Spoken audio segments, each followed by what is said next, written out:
If I could go back to the very first moment that I started painting at 40, I would stop trying so hard to be good at art. Because honestly, I wasted so much time feeling overwhelmed, buying the wrong things, comparing myself to other artists, and trying to create finished work before I'd even learned to play. But if I was starting again today, I think that I could be happier, I could develop faster, and be confident with a much simpler approach. And by the end of this video, I am going to give you a simple, gentle, 3-step approach that I genuinely wish someone had given to me when I started. One of the biggest mistakes that I made when I started painting was genuinely thinking that every painting had to be some big finished masterpiece. Like every painting had to prove something, and I think so many of us adults do that later in life. Because when we're children, we expect to learn slowly, but somehow as adults, we magically think that we're gonna be amazing straight away. And when we're not, we think maybe we're just not creative, but that's not true. Nobody walks into school and immediately knows how to write beautifully. They need to learn how to hold a pencil, how much pressure to use, how to control your hand, how to form shapes and letters. And painting's exactly the same.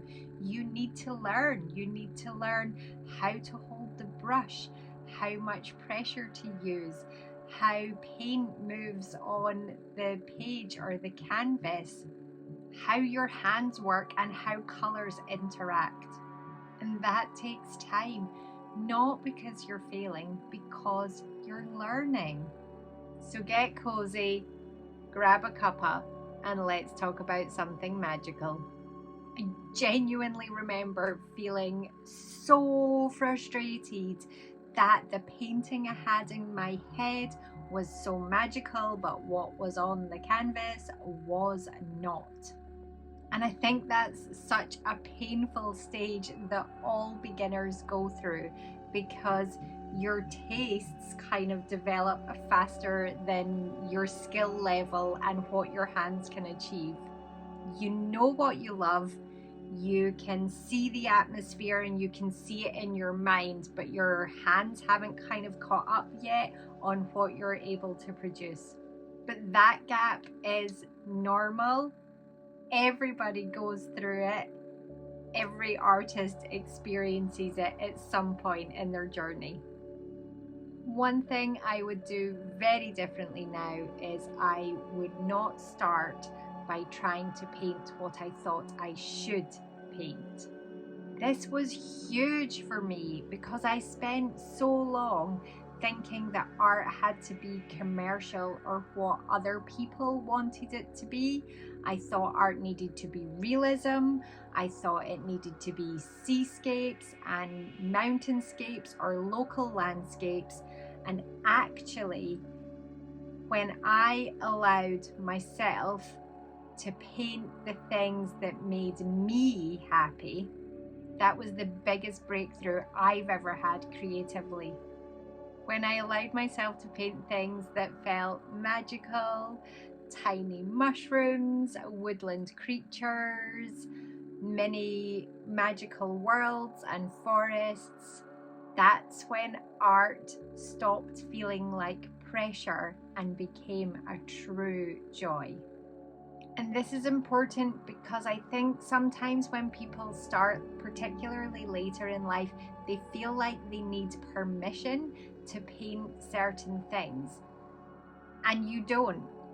If whimsical, magical art makes you happy, then paint whimsical, magical art. If florals make you happy, then paint florals. If landscapes make you happy, then paint landscapes.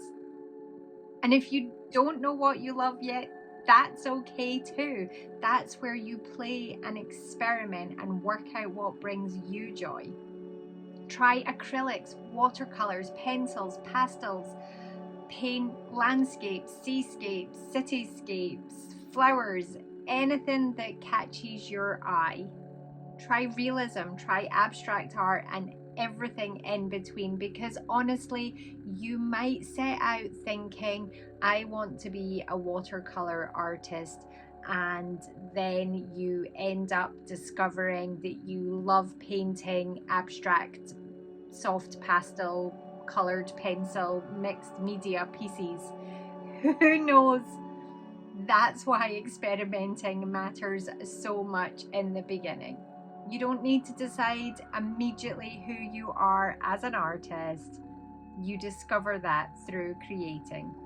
In a minute, I will tell you the one thing that I would specifically avoid buying early on, because I genuinely think that it overwhelms beginners far more than it helps. So this one might surprise people, but I would genuinely, if I could go back, buy less in the beginning instead of more. I think a lot of us think that more supplies equals better art, but often it's the other way around. Too many choices can just be so overwhelming.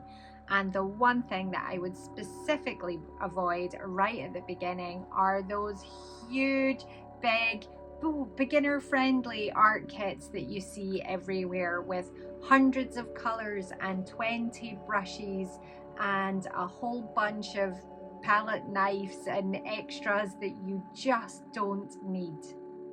Because instead of learning your materials, you get stuck and blocked with the overwhelm of all the choice. I would start with a small sketchbook, a few brushes, a limited color palette of paints, and simple subjects. Because when you limit your colors, you actually learn color. You learn how they interact, you learn color mixing, you learn how to blend and make different tones and hues and shades. Honestly, I think some of my favorite paintings have came from using favorite colors, not more. And I think it can be overwhelming for beginners at times, particularly on YouTube, because you feel like you have to watch lessons on composition and color theory and realism and perspective. And suddenly painting feels impossible before you've even began. And you don't need to master all of that stuff immediately. You just need to begin. And I know a lot of you have been asking about beginner supplies and kits for getting started, so I am going to make a full video dedicated to all of that very soon. I'll cover what supplies that I would personally buy if I was starting again, what I think is super useful for beginners, and all the stuff that I think you can avoid. Because I really do think that sometimes we just make art far more complicated and far more expensive than it actually needs to be. Something I wish somebody had told me earlier that I want to share with all of you guys is that improving can be invisible. You improve a little bit each day and you don't see it until one day you sit down and paint something and you have that little moment where you're like, wow, I actually understand that now, or look, compared to the one I did 3 months ago, this is better. So don't be hard on yourself. You are improving little by little, and that only continues if you keep showing up. And if I was starting again, I would keep reminding myself this: don't compare yourselves to others. I was so bad at comparing my chapter 1 to somebody else's chapter 20, and it absolutely killed my confidence over and over again. Particularly online, because we see polished art and finished pieces, professional looking work, and what we don't see is the hours of practice, experimenting, playing, the messy sketchbooks, the failed attempts, and the frustration that's gone into those finished pieces. And I think comparison and comparing yourself to others can hit harder later in life because we somehow feel like we're already behind. But creativity is not a race. There is no deadline on becoming an artist. And honestly, some people reconnect later in life with art and creativity on a deeper level because they stop trying to create for approval and they start creating just for themselves. This might be the biggest one that I would change if I could go back, and that is making time for creativity. I treated art and creating like it was a luxury, like it was a reward. So I would allow myself to do it if I had done enough housework, ticked all the boxes for the day, make sure everybody else's needs had been met before my own. So please don't do that. Please stop waiting. Those moments never come. I think so many adults almost feel guilty about allowing themselves time to do something just for them or time to create, like it has to be earned. But I don't believe that anymore. I think creating is essential. And not because every painting has to be amazing, perfect, or good, because of the way it makes us feel. Creating helps you. It helps you slow down. It helps you focus. It helps you switch off mentally. It helps you reconnect with yourself again, and it helps you connect with that feeling of play. So if I was beginning again now, I would schedule in creativity, either 5 minutes every day or 3 half-an-hour slots in the week, a little doodle before bedtime, a sketch with my morning coffee, because small, consistent practice matters way more than occasional perfection. So if I truly was starting painting again at 40, but today knowing what I know, this is the gentle 3-step approach that I would follow. Not as strict rules, not as something that you have to rush through, but simply the order that I would choose now to focus on things. Step 1, play first. For at least the first week, and honestly for maybe the first month, I would focus on nothing but playing, experimenting, being messy, and seeing what happens. Play, don't perform. Fill bad pages. Experiment, make a mess, and use a sketchbook. Paint tiny things, test colours, and try ideas. Don't focus on making beautiful finished art yet. Focus on learning how creativity feels again. Step 2, learn your materials. Once things start feeling a little less intimidating, I would learn my materials through experience. Learn brush pressure, layering, colour mixing, how the paint behaves, how your hands work. Not perfectly, just through practice. And this is also where I would allow myself to experiment with different styles, different subjects, and different media too. Because sometimes you discover what you truly love by accident. Step 3, finish one small magical piece.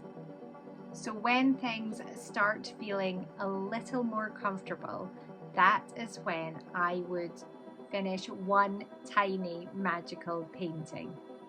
For me, a mushroom, a forest, a whimsical world. Not because it needs to be perfect, because completing something builds your confidence. And growing your confidence time and time again, that's what's going to keep you creating. And actually, because so many of us feel overwhelmed when we begin, I am going to turn this gentle 3-step guide into a free printable PDF that will be available on my website soon. The second that is done, there will be a link in the description on this video. So if you'd like something cozy and encouraging to help you get started, that will be available very soon, so go check it out. And honestly, I truly believe that anyone can learn to paint. Not because everybody will paint perfectly, because painting was never about perfection in the first place. It's about expression, imagination, peace, joy, wonder, and sometimes, especially later in life, creating gives us part of ourselves back that we didn't even realize we'd lost. So if you're starting later in life, please don't tell yourself it's too late. You're not behind, you're just beginning. Remember, just relax, play, create, and you will make something magical.